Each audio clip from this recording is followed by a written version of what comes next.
यह युगों के दिलों में दबी हुई एक कहानी है। आज मैं एक अर्श के रूप में प्रकट करता हूँ।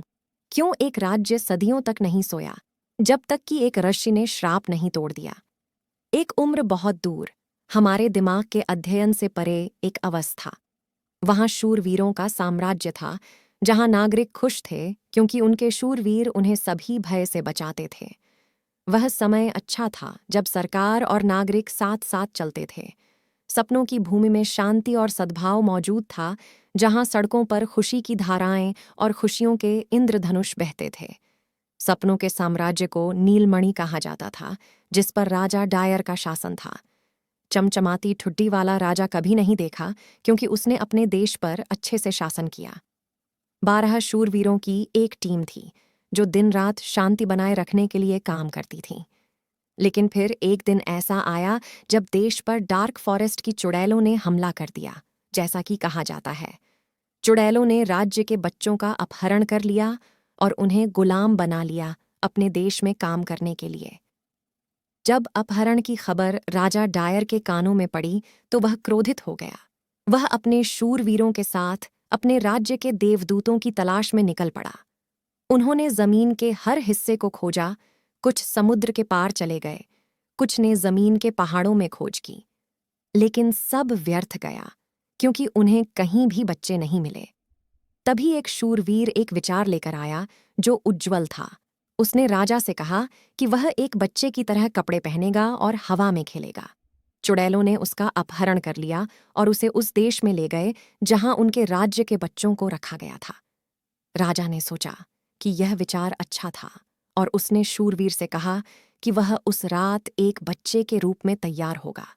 जैसे ही राजा ने रात के अंधेरे में एक छोटे बच्चे का रूप धारण किया, उसने आकाश में प्रकाश की एक चिंगारी देखी। जैसे ही चिंगारी बड़ी अंतर्दृष्टि से बढ़ी, राजा डायर ने झाड़ू पर 2 चुड़ैलों को अपनी खाल की ओर आते देखा। राजा ने अपना डर दिखाने की कोशिश की ताकि चुड़ैलों को लगे कि वह बड़े कद का बच्चा है। टेढ़ी बड़ी नाक वाली 2 काली आत्माओं ने राजा को अपने कंधों से पकड़ लिया और उसके पैरों को हवा में लटकाकर उसे जमीन पर ले गईं। जल्द ही उन्होंने राजा को एक पिंजरे में डाल दिया, जो अंत तक बच्चों से भरा हुआ था, जैसे राजा को टोकरे में डाल दिया गया।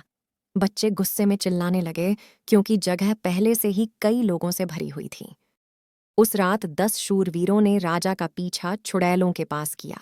जैसे ही भगवान ने राजा को खाने के लिए उठाया, शूरवीरों ने राक्षसों के मुंह में आग जलाए, तीर चलाए। उनका जादूगरों का भगवान जलकर राख हो गया।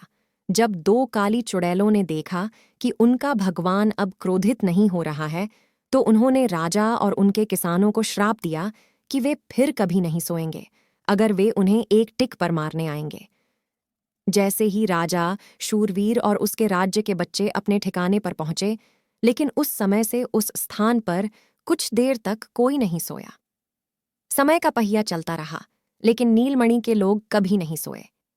एक दिन एक साधु आए और उन्होंने वहां के लोगों को देखकर पूछा कि उनकी आंखें काली क्यों हैं।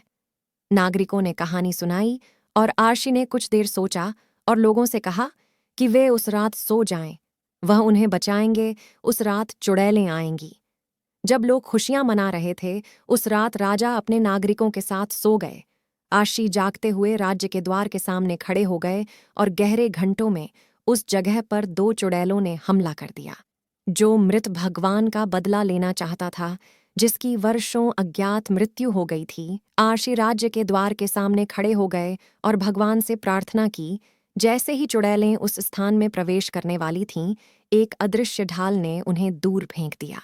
फिर उन्होंने पूरी तांडव के साथ फिर से प्रवेश करने की कोशिश की और इस बार आर्ष ने हवा में मुट्ठी भर रेत फेंकी और चुड़ैलें जल उठीं। जैसे ही राजा और किसानों ने आकाश में आतिशबाजी देखी, उन्होंने राहत की सांस ली, क्योंकि चुड़ैलें आग उगल रही थीं। जैसे ही आर्षि ने सुंदरता की भूमि को मुक्त कराया, राजा और उसके 10 शूरवीरों ने आर्षि को धन्यवाद दिया और वे सभी खुशी से रहने लगे। कुछ लोगों ने राजा को पहचान लिया और उनकी नन्ही ठुड्डी पर खुशी की एक नई आशा जग गई। जल्द ही दोनों जादूगरनी हवा में गायब हो गईं और राजा के साथ के बच्चों ने गहरी सांस ली।